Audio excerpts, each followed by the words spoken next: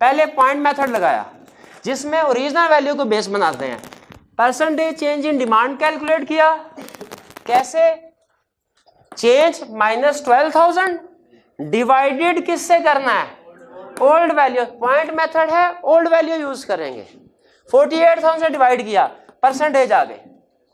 फिर percentage change in price calculate करनी है, चेंज को डिवाइड किया किससे, ओल्ड से, 12 से, प्लस 12 मल्टीप्लाइड बाय 100, परसेंटेज आ गई।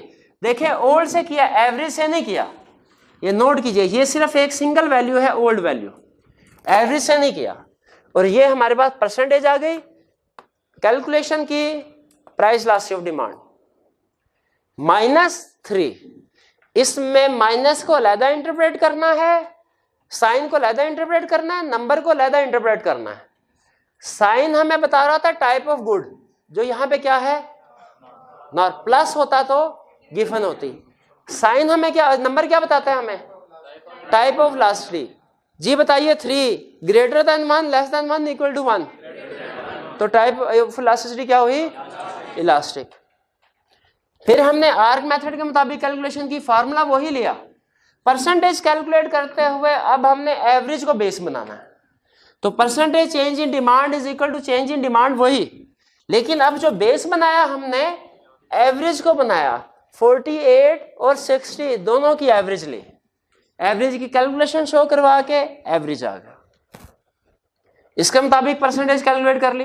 फिर इसी तरह प्राइस की परसेंटेज कैलकुलेट की, प्राइस को डिवाइड किया दोनों की एवरेज से, 12 + 11 डिवाइडेड बाय 2, 11.5, तो परसेंटेज कैलकुलेट करते हुए हमने एवरेज फिगर यूज किया। आर का रूल ही यही है, एवरेज यूज करते हैं, पॉइंट का रूल ही यही है, ओरिजिनल या ओल्ड यूज करते हैं।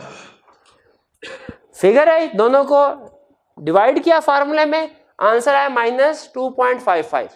माइनस का साइन अलहदा इंटरप्रेट करना है, नंबर अलहदा इंटरप्रेट करना है। साइन शो करता है type of good, number show करता है type of elasticity. Type of good क्या है, ये नॉर्मल, प्लस होता तो, और इलास्टिसिटी ऑफ डिमांड क्या है, type of elasticity, elastic greater than 1।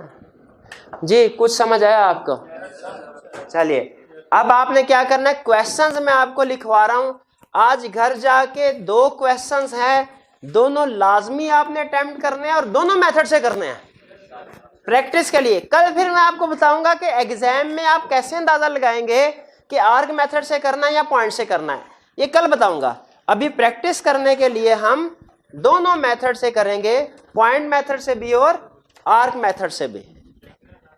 Ji question number note कीजिएगा,